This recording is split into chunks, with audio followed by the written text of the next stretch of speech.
सुस्थिर जीविका सृष्टि गुरुत्वपूर्ण पदक्षेप भाव एनएफडीबीईआरसी द्वारा एकता ट्रस्ट सम्मिलित भाव कौशल गंगार महिला स्वयं सहायता गोष्ठी सदस्य मानक माछ चाष प्रशिक्षण एवं सर्टिफिकेट बंटन कार्यक्रम आयोजन करागला। एही प्रशिक्षण कार्यक्रम प्रभारी अधिकारी श्रीमती प्रज्ञा ऋतंबरा स्वाई निर्देशन सफलतार सहित आयोजित है। यह प्रशिक्षण लक्ष्य थिला महिला मानक माछ चाष विषय प्रैक्टिकल और टेक्निकल ज्ञान दे सशक्त करने, पोखरी प्रस्तुति, माछ चुआ चयन, खाद्य व्यवस्थापन, रोग प्रतिरोध एवं सुस्थिर माछ चाष प्रणाली भली विभिन्न विषय पर अभिज्ञ संपद व्यक्ति माने और माछ चाष विशेषज्ञ माने आलोचना और प्रायोगिक अभ्यास कराइले। समापनी अधिवेशन में अंशग्रही महिला मानक प्रशिक्षण सफलता सर्टिफिकेट प्रदान करागला। अधिकारी माने कहिले माछ चाष माध्यम महिला मानक सशक्त करने, ग्रामीण अंचल आय वृद्धि, पोषण सुरक्षा और सामाजिक उन्नति पर गुरुत्वपूर्ण भूमिका नहीं पारे। यह कार्यक्रम में महिला स्वयं सहायता गोष्ठी माध्यम सरकारी योजना, अर्थ सहायता और बाजार संयोग सुजोग नेबाई संघबद्ध पदक्षेपर आवश्यकता उपर जोर दिगला। प्रशिक्षु मानक अधिगत ज्ञान को क्षेत्र स्तर में प्रयोग कर सुस्थिर माछ चाषर दृष्टांत होगा उत्साहित करागला। यही अवसर में एकता ट्रस्ट अध्यक्ष इंजीनियर दीप्तिरेखा पट्टनायक और मैनेजिंग ट्रस्टी रवि महाराणा सह अन्य अतिथि माने उपस्थित थिले।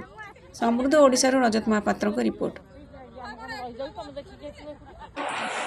आज लास्ट डे माने केमिति कोन तमर रहिला एक्सपीरियंस भलो रहितला बहुत भलो माने ट्रेनिंग का जो एनएफडीबी जोटा लिखा है तारा फुल फॉर्म कोन नेशनल फिशरी कोन नेशनल फ्रेश वाटर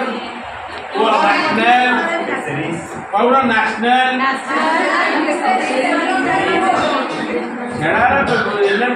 एनएफडीबी जोटा मैडम को संस्था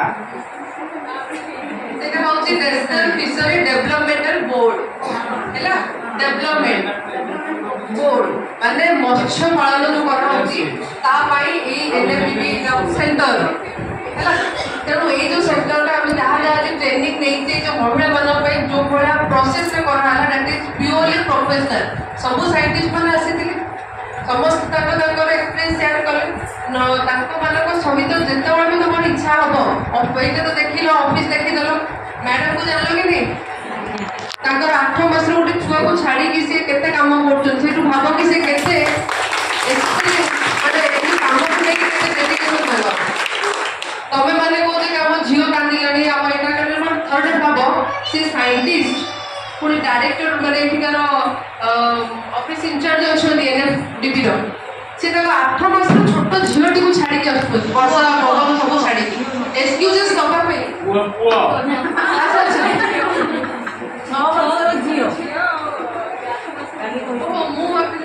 6 वर्ष तक पुणी दीटा छुआ 6 वर्ष झील 8 मास।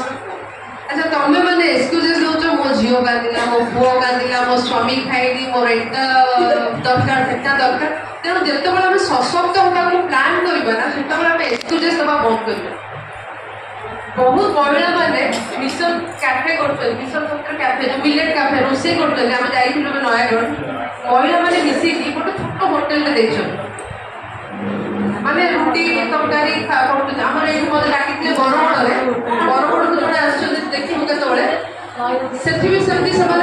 होटेल देखते 100-150 स्क्वायर फीट जगह तेणु जिते आम एक्सक्यूजेस बंद करवा से आम किसी यहाँ भाव कि मो स्वामी कौन कह मो शशुर कौन कह जमी कि मोर जो भौणी अच्छा मुझे कहली गोटे होटेल सी कहला कि महाती घर करण घर लोक मैंने होटेल दिखती कहीं आम जाति कम करती सी कौन कर न भाविकी सी कहला कौन ना मोर घरे कौन कहे एगुड़ा भावे आम एटा कले सेटा कले न जेपर्यंत तमें निजस्व डिसीजन निजे नबनी से पर्यटन तुम सशक्त हो पार ना।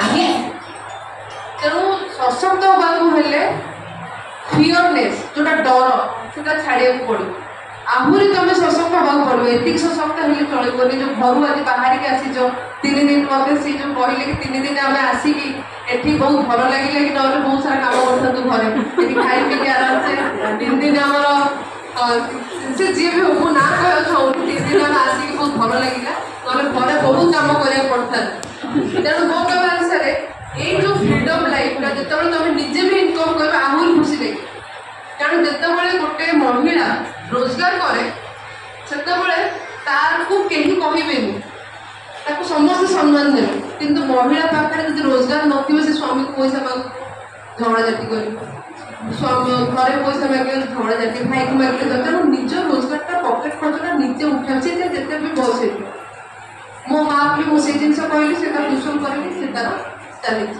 ତାହେଲେ 2003 ସେ ଖୁସି। ତେଣୁ ମୁଁ ଚାହୁଁଛି ପ୍ରତ୍ୟେକ ମହିଳା ମାନେ ପ୍ରଥମେ ଲାଜ ଟିକେ ଛାଡ଼, ଆଉ କହିବା ଶିକ୍ଷା, ଡର ଛାଡ଼, କହିବାକୁ ଚେଷ୍ଟା କର।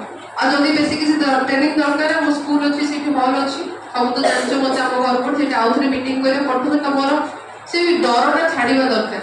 ନିଜ ପାଇଁ ନିଜେ ଷ୍ଟାଣ୍ଡ ନିଅ। ମୋ ପାଖରେ ଖାଦ୍ୟଟା ଅଛି, ମୁଁ ପୁଣି ହାତରେ ଗୋଳେଇକି ପୁଣି ପାଟି ପାଖକୁ ନେଲେ ତ ମୁଁ ଖାଇବି ନା, ଆଉ ଆପେ ମୁଁ ଖାଇଦେବି କି? ସେମିତି ତମେ ସବୁ ଟ୍ରେନିଂ ନେଲ। ମ୍ୟାଡାମ ଚେଷ୍ଟା କଲି, 3 ଦିନ ଏଠି କଷ୍ଟ କଲି, ତାଙ୍କ ଷ୍ଟାଫ ମାନେ ଏଠି ରହୁଛନ୍ତି ଦେଖିଥିବ। ଆମର ସାର୍ ବି ବହୁତ, ରବି ମହିଳା ସାର୍ ବି, ସେ ବି ବହୁତ ଏଠି ତାଙ୍କର ଖାଇବା ପିଇବା ଏ ପୁରା ଆରେଞ୍ଜମେଣ୍ଟ ଏ ସବୁ ଜିନିଷରେ ଆସିଲି। ମତେ ତ ଦେଖୁଛ ମୋର ଅଫିସ ଥାଇକି ମୁଁ ବି ଆସିଲି।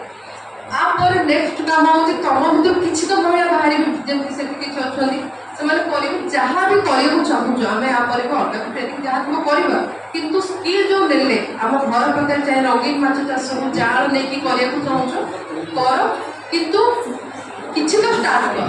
ଆଉ ଯଦି ଅସୁବିଧା ହଉଛି ମୋ ନମ୍ବର ଅଛି ଗ୍ରୁପରେ, ମୋ ସହିତ କଣ୍ଟାକ୍ଟ କରିବ। I definitely help. ଠିକ ଅଛି ନା? ଆପଣ କିଛି କହିବାର ଅଛି କାହାର? ଆଉ କିଛି କାହାର କିଛି ପଚାରିବାର ଅଛି ନା ନାଇଁ? All happy?